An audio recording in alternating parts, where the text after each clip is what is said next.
العليم من الشيطان الرجيم بسم الله الرحمن الرحيم فإن خفتم فرجالا أو ركبانا فإذا أمنتم فاذكروا الله كما علمكم ما لم تكونوا تعلمون۔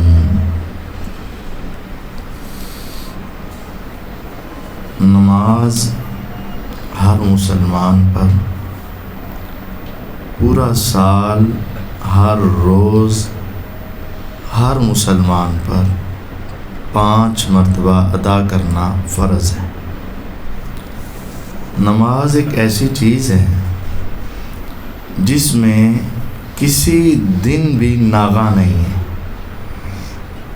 اور ایسی چیز ہے کسی انسان کو بھی اس میں اجازت نہیں ہے سوائے ان عورتوں کے جو ناپاک ہوں۔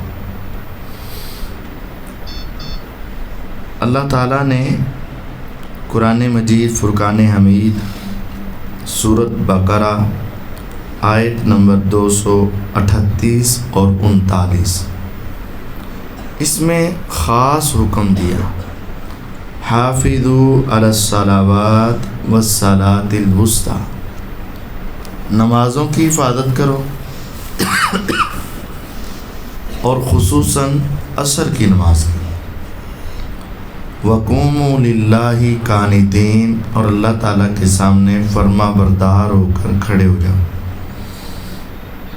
نمازوں کی حفاظت اول مرحلہ ان کی ادائیگی کا، حفاظت میں سب سے پہلے انہیں ادا کرنا، اور دوسرا یہ ہے کہ ان کو وقت پر ادا کرنا، اور تیسرا یہ ہے کہ ان کو سنت کے مطابق ادا کرنا، اور چوتھا یہ ہے کہ ہمیشہ ادا کرنا۔ یہ حفاظت ہے، ادا کریں، اول وقت میں ادا کریں، سنت کے مطابق ادا کریں، اور ہمیشہ ادا کریں، یہ حفاظت ہے۔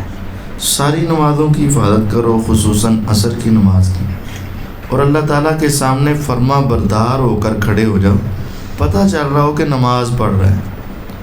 اگر ہم کھیلتے کھیلتے کھڑے ہوں گے، کبھی ہاتھ سر کی طرف جا رہا ہے، کبھی ہاتھ داڑھی کی طرف جا رہا ہے، کبھی ہاتھ کپڑوں کی طرف جا رہا ہے، کبھی آنکھیں ادھر ادھر گھوم رہی ہیں، تو یہ نماز پڑھ تو رہے ہیں لیکن فرما بردار ہو کر نہیں۔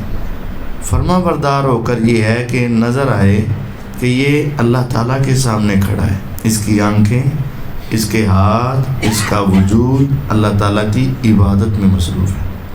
پھر آگے فرمایا نماز چھوڑنی نہیں۔ اگر تمہیں خوف ہو دشمن کا، تم میدان جنگ میں ہو، لڑائی ہو رہی ہے، اس کے دوران بھی تم نے نماز پڑھنی ہے۔ فرجالاً، اگر تمہیں پیدل چلتے ہوئے پڑھنی پڑے تو پیدل چلتے ہوئے پڑھ لو۔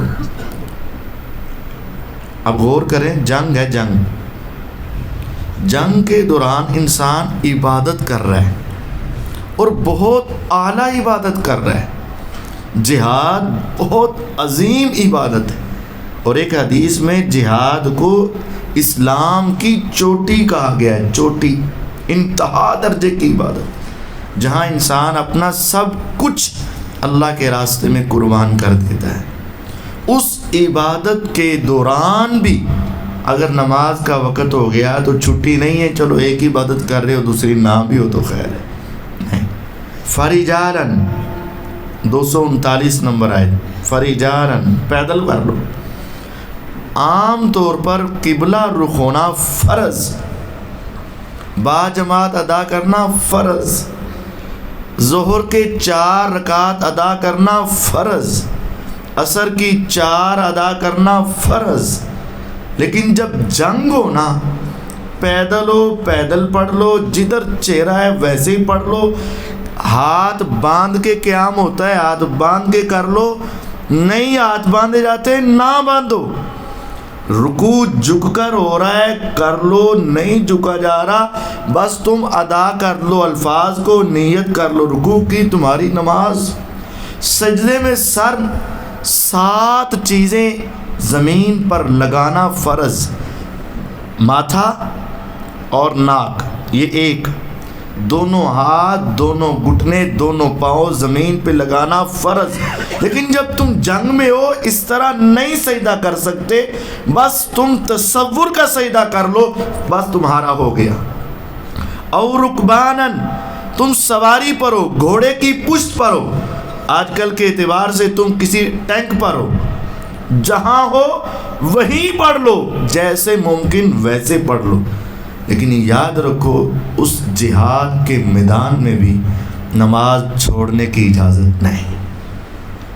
کس قدر اہم کام ہے، اور ہماری نمازیں کیوں چھوٹتی ہیں؟ مہمان آ گئے سے، وہاں دشمن سے جہاد ہو رہا ہو تو نہیں، تو یہاں کیا ہے؟ مہمان آ گئے تھے، دوست آ گئے تھے، بھائی آ گئے تھے، دکان پر کوئی نہیں، دفتر میں چھٹی کوئی نہیں، بس وہ قاری صاحب آپ کو پتہ ہے بڑی مصروفیت ہوتی ہے، دکان تے اور منڈا کوئی نہیں ہوتا، تو پھر میں نہیں پڑھتا۔ انا للہ۔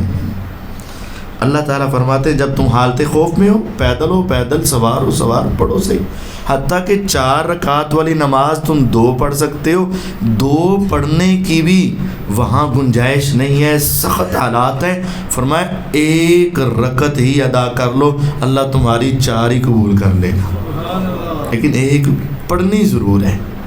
اور بیمار کو دیکھ لو، کھڑے ہو کے پڑھ سکتے ہو پڑھو، بیٹھ کے پڑھ سکتے ہو پڑھو، لیٹ کے پڑھ سکتے ہو پڑھو، اشاروں سے پڑھ سکتے ہو پڑھو، اشارہ بھی نہیں کر سکتے تصور کے ساتھ ہی پڑھو، لیکن پڑھنی ضرور ہے، اس کے بغیر گزارا نہیں ہے میرے بھائی۔ فَإِذَا أَمِنْتُمْ، جب تم حالت امن میں ہو جاؤ، فَاذْكُرُوا اللَّهَ كَمَا عَلَّمَكُمْ، پھر نماز اس طرح پڑھو جیسے اللہ نے تمہیں سکھائی۔ یہ آیت نمبر میں بار بار بتا رہا ہوں، اپنے موبائل سے کھول کر ایک مرتبہ پڑھ لینا۔ سورۃ بقرہ آیت نمبر 239۔ جب حالت امن میں ہو جیسے ہم ہیں تو تم اللہ کو اس طرح یاد کرو، اس طرح نماز پڑھو جیسے اللہ تعالیٰ نے تمہیں سکھائی ہے۔ اب نماز کس طرح پڑھنی ہے؟ جیسے اللہ تعالیٰ نے سکھائی ہے۔ اور ہمارے یہاں ایک جملہ چلتا ہے، نماز پڑھو صحیح جن مرضی پڑھو، سنا ہے نا آپ نے؟ یار پڑھو صحیح جن مرضی پڑھو۔ اب اللہ رب العزت کیا فرما رہے ہیں؟ اس طرح پڑھو جیسے میں نے تمہیں۔ اب یہ اللہ تعالیٰ کا فرمان ہے، اور ایک ہمارا قول ہوتا ہے پڑھو صحیح، تو یہ تو اللہ تعالیٰ کے مقابلے میں ہم بات کر رہے ہیں، تو یہ تو درست نہیں ہے۔ اور حدیث نبوی کیا ہے؟ صلو کما رأیتمونی اصلی، نماز اس طرح پڑھو جیسے تم نے مجھے نماز پڑھتے ہوئے دیکھا ہے۔ اب ایک بیان اللہ رب العزت کا ہے، اس طرح پڑھو جیسے میں نے سکھائی، اور ایک بیان رسول اللہ صلی اللہ علیہ وسلم کا ہے، اس طرح پڑھو جیسے تم نے مجھے پڑھتے ہوئے دیکھا ہے، اور ایک بیان ہمارا ہے یار پڑھو صحیح جن مرضی پڑھو۔ تو یہ پھر ہماری بات تو اللہ اس کے رسول سے ٹکرا گئی، یہ درست نہیں ہے میرے بھائیو۔ شیطان ہمیں اول مرحلے میں نماز سے ہی روکتا ہے، 100 بہانے بناتا ہے۔ یہ رمضان کی بات ہے، رمضان کی بات ہے، ایک آدمی یہاں افطاری کر رہا ہے تو افطاری کر کے جانے لگا، میں نے کہا نماز تو پڑھ لیکن نہ کپڑے نہیں صحیح ہے۔ دیکھو اللہ کے بندو، اگر کپڑے نہیں تو صاف پہنا کرو، تم کیوں گندے کپڑے پہنتے ہو، کیوں ناپاک کپڑے پہنتے ہو؟ اور مسجد میں آ کر افطاری تو ہو رہی ہے اور وہاں مسجد میں آیا جا رہا ہے، اور جب نماز کی باری آتی ہے تو کیا ہے؟ میرے کپڑے نہیں صاف ہے۔ قاری صاحب ایسا جواب دیو ہوں کہ بول نہ سکن، کیونکہ قاری صاحب ایسے نہیں کہہ سکتے ناپاک کپڑے نہ نماز۔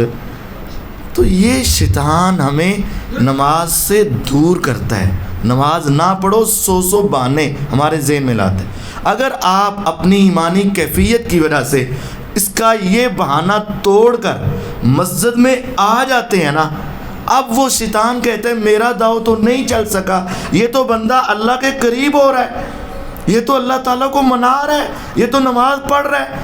اب وہ شیطان، اس کا 24 گھنٹے کام یہ ہے انسان کو اللہ تعالیٰ کی رحمت سے دور کرے، جنت سے دور کرنے کی ہر ممکن کوشش کرتا ہے۔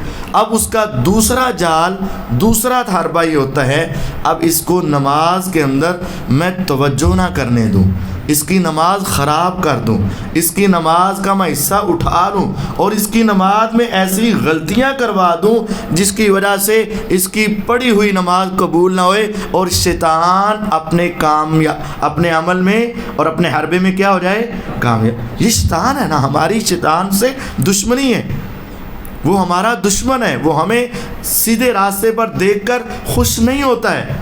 اب ہمیں ہے کہ ہم نے اپنا وقت دینا ہے نماز کے لیے، اور نماز اس طرح پڑھنی ہے جیسے اللہ رب العزت نے سکھائی، اور نماز اس طرح پڑھنی ہے جیسے رسول اللہ صلی اللہ علیہ وسلم نے پڑھ کے دکھائی۔ اگر اس طرح پڑھیں گے، ہماری 2 رکعت بھی اگر قبول ہو گئی، یقین جانیے صحیح مسلم کی حدیث صحیح بخاری میں موجود ہے، آپ نے فرمایا جس نے وضو کیا سنت کے مطابق وضو، نماز پڑھی پوری توجہ کے ساتھ نماز، اور سنت کے مطابق نماز پڑھی، 2 رکعت نفل ادا کر لیے، محمد صلی اللہ علیہ وسلم فرماتے ہیں میں ضمانت دیتا ہوں اس بندے پہ اللہ کی جنت واجب ہو چکی ہے، جنت واجب ہے۔ لیکن شرط یہ ہے کہ نماز پوری توجہ سے ہو اور نماز سنت کے مطابق ہو۔ سنت کے مطابق نماز پڑھنا میرے بھائیوں اشد ضروری ہے۔ اب سنت کے مطابق ہم نماز کہاں سے تلاش کریں؟ میں تم سے یہ نہیں کہتا کہ مجھ سے پوچھو، میں تم سے یہ نہیں کہتا فلاں فلاں فلاں سے پوچھو، آپ کے پاس موبائل موجود ہیں اور آپ دین لینا انتہائی آسان ہے۔ میں صرف آپ سے ایک التماس کرتا ہوں، صرف ایک ریکویسٹ ہے، جہاں لاکھوں روپے کے موبائل آپ کی دنیا کے کام آ رہے ہیں، اپنی آخرت کو سنوارنے کے لیے ایک کام کر لو کہ اپنے موبائل میں ایک حدیث کی کتاب صحیح بخاری رکھ لو، اور آپ کسی عالم سے پوچھ لیں اس کائنات میں، نیلی آسمان کی چھت کے نیچے اور اس زمین کے اوپر پوری دنیا میں سب سے اتھینٹک، سب سے بڑی حدیث کی کتاب کون سی ہے؟ ہر عالم کہے گا اس قرآن کے بعد اس پوری دنیا میں اگر سب سے سچی کتاب ہے تو اس کا نام کیا ہے؟ صحیح بخاری ہے۔ آپ اس صحیح بخاری کو اپنے موبائل میں رکھیں، اس کے اندر سے نماز کا بیان آپ شروع کر لیں۔ آپ اعتکاف میں ہیں، آپ روزے میں ہیں، بیداری کی راتیں ہیں، آپ جہاں قرآن کی تعلیم لیتے ہیں وہاں ایک مرتبہ، یہ ہماری ذمہ داری تو ہے نا، ہم ایک مرتبہ زندگی میں ایک مرتبہ پورا دل لگا کر صحیح بخاری کی احادیث ایک مرتبہ اردو میں، انگلش میں، عربی میں، جو تمہارے لیے آسان ہے، تینوں چیزیں موجود ہیں، آپ اس کو ایک مرتبہ پڑھ لیں اور آپ پڑھتے جائیں اور اپنی نماز کی ڈائریکشن سیدھی کرتے جائیں۔ روزے قیامت آپ اللہ رب العزت سے یہ کہہ سکیں گے یا رب ہم نے تیرے قرآن میں پڑھا اور سنا سورۃ بقرہ میں کہ نماز اس طرح پڑھو جیسے اللہ تعالیٰ نے تمہیں سکھائی، اور صحیح بخاری میں حدیث ہے رسول اللہ صلی اللہ علیہ وسلم نے کہا نماز اس طرح پڑھو جیسے مجھے پڑھتے ہوئے دیکھتے ہو۔ ہم نے اللہ اس طرح نماز پڑھنی شروع کی جس طرح تیرے پیغمبر علیہ السلام کی حدیث تھی۔ میں نے سب سے اتھینٹک کتاب صحیح بخاری اور اس کے بعد صحیح مسلم ہے، ایک کتاب کر لو یا 2 کتابیں کر لو، ان میں نماز کا طریقہ، وضو کا طریقہ، غسل کا طریقہ پڑھنا شروع کر دو، کسی سے پوچھنے کی ضرورت نہیں، جو تمہیں وہاں حدیث مل جائے کہ رسول اللہ صلی اللہ علیہ وسلم کا قیام ایسے تھا، رکوع ایسے تھا، سجدہ ایسے تھا، تشہد ایسے تھا، سلام ایسے تھا، نوافل ایسے تھے اور سنتیں ایسے تھیں، فرض ایسا تھا، ایک مرتبہ پڑھ کے اس پر عمل شروع کر دو، روزے قیامت تم نجات پا جاؤ گے۔ اور اگر 40 سال گزر گئے، 50 سال گزر گئے، 70 سال گزر گئے، ہم اپنی ایک سوئی کے اوپر قائم رہے اور پھر ہم نے اپنے آپ کو نہ بدلا، رب تعالیٰ نے روزے قیامت اگر پوچھ لیا ہاں بتاؤ نماز پڑھی؟ ہاں پڑھی یا رب، ایک بھی نہیں چھڈی۔ تو کس طرح پڑھی؟ یا رب جیسے میں بچپن میں پڑھتا تھا، جیسے لوگوں کو دیکھتا تھا اسی طرح ہی پڑھتا رہا۔ ارے دنیا کے بھی کچھ پڑھا تھا، ہاں دنیا کا تو بہت کچھ پڑھا تھا، تو دین کی کچھ سمجھ کے لیے کچھ پڑھا، یا رب وہ نہیں پڑھ سکا۔ دنیا کی ہر چیز ہم پڑھ لیتے ہیں، جس کا پتہ نہ ہو نا فوراً کہتے ٹھہر جا گوگل ہے نا، ابھی سرچ کر لیتا ہوں، ابھی آپ کو بتا دیتا ہوں۔ لیکن جب نماز روزے کی باری آتی ہے، وہاں گوگل نہیں ہے، وہاں حدیث کی کتابیں نہیں ہیں، وہاں پیغمبر علیہ السلام کے فرامین نہیں ہے، وہاں تلاش کرنے کی ضرورت نہیں ہے، وہاں بھی ضرورت ہے۔ آخری حدیث سن لیں، اس کے بعد اگر کسی کا سوال ہو تو کر لے۔ ایک حدیث بڑی اہم سنانے لگا، صحیح بخاری کی حدیث ہے، اس لیے میں کہہ رہا ہوں ایک مرتبہ بخاری پڑھ لو، ساری پڑھو، نہیں ساری پڑھ سکتے اور کم از کم وضو، غسل اور نماز تو پڑھو جو تمہارے روزانہ کے کام ہیں۔ ایک صحابی ہیں حذیفہ بن یمان رضی اللہ تعالی عنہ۔ حذیفہ بن یمان، ہر صحابی کو نا حضور ایسے ملتے، ایسا پیار کرتے، وہ سمجھتے شاید سب سے زیادہ میرے پیغمبر علیہ السلام کو کسی کے ساتھ محبت ہے تو وہ میں ہوں۔ جو ابو بکر رضی اللہ عنہ کا مقام ہے وہ کسی اور کا نہیں، جو سیدنا عمر رضی اللہ عنہ کی شان ہے وہ کسی اور کی نہیں، جو سیدنا عثمان رضی اللہ عنہ کے فضائل ہیں وہ کسی اور کے نہیں، اور جو حیدر کرار علی المرتضیٰ رضی اللہ تعالیٰ عنہ کے فضائل ہیں وہ کسی اور کے نہیں، اور جو حسنین کریمین سے رسول اللہ صلی اللہ علیہ وسلم کو محبت اور آپ کو ان سے خوشی اور لطف اور آپ ان کو خوشبو کہتے، جو آپ کا ان سے تعلق تھا وہ کسی اور سے نہیں۔ ہر ایک کے ساتھ الگ الگ 1,00,000 سے زیادہ صحابہ، اور ان میں سے صرف ایک صحابی ایسے ہیں جو حضور علیہ السلام کے رازدان ہیں۔ آپ نے کسی اور کو اپنا رازدان نہیں بنایا، صرف ایک صحابی ہیں جن کو حضور اپنے راز کی باتیں سناتے ہیں۔ وہ رازدان رسول صلی اللہ علیہ وسلم کون ہے؟ حذیفہ بن یمان رضی اللہ عنہ۔ اللہ تعالیٰ نا کبھی کبھی وحی کر کے رسول اللہ صلی اللہ علیہ وسلم کو یہ بتا دیتے کہ اے اللہ کے رسول صلی اللہ علیہ وسلم ذرا بچ کے رہنا، آپ کی صفوں میں یہ بندہ منافق ہے، منافق، آپ ذرا بچ کے رہنا۔ تو رسول اللہ صلی اللہ علیہ وسلم اس منافق کے بارے میں کسی کو نہیں بتاتے، کسی کو نہیں بتاتے۔ ابو بکر، عمر، عثمان، علی رضی اللہ عنہم اجمعین کسی کو نہیں بتاتے۔ شاید آپ کو اندازہ ہوگا کہ میرے بعد یہ تو خلیفہ بنیں گے، اور اگر یہ خلیفہ ہوں، ان کو پتہ ہو یہ منافق ہے، تو ان کا ان سے رویہ اور برتاؤ شاید مختلف ہو جائے۔ آپ نے صرف ایک صحابی کو اپنا رازدان بنایا، اور وہ کون ہے؟ حذیفہ رضی اللہ۔ آپ ان کو بلاتے حذیفہ آج یہ وہی آئی، یہ بندہ منافق ہے، دھیان سے رہنا۔ اب سیدنا عمر رضی اللہ عنہ کے بارے میں نے ایک جگہ پڑھا، وہ حذیفہ رضی اللہ تعالیٰ عنہ کے پاس آتے اور کہتے حذیفہ میں اللہ کے رسول صلی اللہ علیہ وسلم کا راز نہیں پوچھتا، میں یہ نہیں پوچھتا مجھے بتا مدینے میں منافق کون کون ہے، میں صرف یہ پوچھتا ہوں یہ بتا دے کہ ان منافقوں کی فہرست میں میرا نام تو نہیں ہے نا، بس مجھے اپنے آپ کی فکر ہے، کسی اور کی فکر نہیں۔ یہ حذیفہ بن یمان رضی اللہ عنہ کبار صحابہ میں شامل، پوری دنیا میں حضور کا ایک رازدان جس کا نام حذیفہ رضی اللہ عنہ، معمولی تو نہیں ہوا نا، بہت عظیم ہوئے، یہ بزرگ ہو چکے ہیں۔ حضور علیہ السلام کے بعد ایک مرتبہ مسجد میں بیٹھے اور ایک آدمی نماز پڑھ رہا ہے۔ اب وہ نماز کیسے پڑھ رہا ہے؟ تیز تیز تیز تیز، قیام کیا تو تیز، رکوع میں گیا تو ابھی کمر سیدھی نہیں ہوئی، ایسے ہی بعض لوگوں کی کمر ایسے ہوتی ہے، سیدھی نہیں ہوتی، بس ہلکا یا تھلے ہوئے، یہ اس کا سارا ہے، بس ایسے ہوتا، سیدھی نہیں ہوئی۔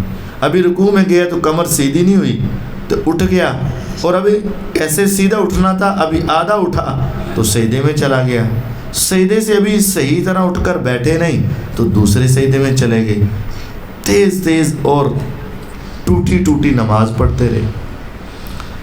اس آدمی کو حذیفہ رضی اللہ دیکھتے جا رہے، جب اس نے سلام پھیرا نا تو حذیفہ رضی اللہ تعالیٰ نے اس سے پوچھ لیا منذ کم تصلی، کب سے نماز پڑھ رہے ہو، کب سے نماز پڑھ رہے ہو؟ اس نے کہا منذ 40 سنہ، 40 سال کا نمازی ہوں۔ آخر اس کی عمر 47 سال تو ہوگی نا یار، 7 سال کی عمر میں بھی لگا ہو.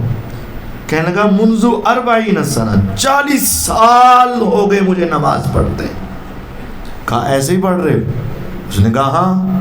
فرمایا واللہ ما صلیت واحدہ، اللہ کی قسم اٹھا کے بتاتا ہوں، جو شریعت اور دین میں نے پیغمبر علیہ السلام سے سیکھا اس کی روشنی میں میں تمہیں فتویٰ دیتا ہوں، اللہ کی قسم تو نے زندگی میں ایک بھی نہیں پڑھی. میں تو نہیں کہہ رہا، بخاری پڑھ کے دیکھیں. صحابی فرما رہے ہیں، اور عظیم صحابی پوری کائنات میں واحد جو حضور کے رازدان ہیں، وہ کہہ رہے ہیں اے شخص تیری 40 سالہ زندگی گزر گئی، تیری 40 سالہ نمازیں، لیکن میں تمہیں نبی علیہ السلام کی حدیث کے مطابق فتویٰ دیتا ہوں ما صلیت واحدہ، تو ایک بھی نہیں پڑھی. حالانکہ 40 سال سے اس نے پڑھی ہیں، کتنے ہزار نمازیں پڑھی ہوں گی اس نے. اور اگلے جملے تو اس سے بھی سخت ہیں، لو مت علی غیر فطرت محمد صلی اللہ علیہ وسلم، اگر اسی طرح کی نماز پڑھتے ہوئے تو مر گیا نا تو پیغمبر کی سنت اور پیغمبر کی فطرت پر تیری موت نہیں آئے گی. نماز پڑھیں. اب کر اللہ کا بہت احسان ہے، آپ شیطان کے کئی جال توڑ کر آئے ہیں، شیطان کے کئی آپ رکاوٹیں ختم کر کے آئے ہیں، شیطان کے کئی حربے ناکام بنا کر آپ مسجد میں آگے. آپ بہت عظیم لوگ ہیں، ہزاروں نہیں لاکھوں بے نماز، اور آپ کو اللہ نے نماز کی توفیق دی.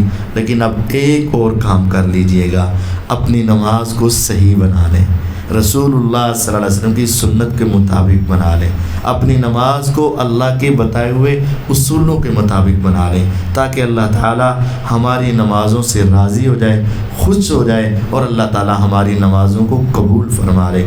اللہ تعالی ہمیں سمجھنے اور اپنی اصلاح کرنے کی توفیق عطا فرمائے. وآخر دعوانا ان الحمد للہ رب العالمین.